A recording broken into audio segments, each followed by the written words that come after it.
If you're choosing between Canva and SketchWow, this isn't just design tool versus presentation tool. It's all-in-one creativity versus visual storytelling. So which one should you choose? Let's break it down. Canva is designed as a complete content creation platform.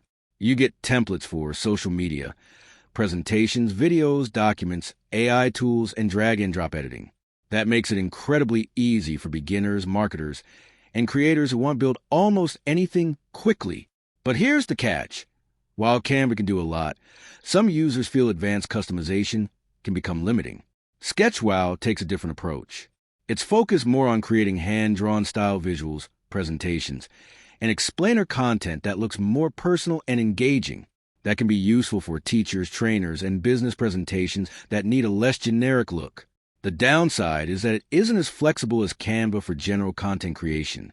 So which one should you choose? Choose Canva if you want social media content, presentations, videos, and maximum flexibility. Choose SketchWow if you want hand-drawn visuals and presentation-focused content. Bottom line, Canva is the better choice for most people because it simply does more. But if your work depends heavily on visual presentations and storytelling, SketchWow may fit your workflow better. Thanks for watching. Don't forget to like and subscribe for more videos.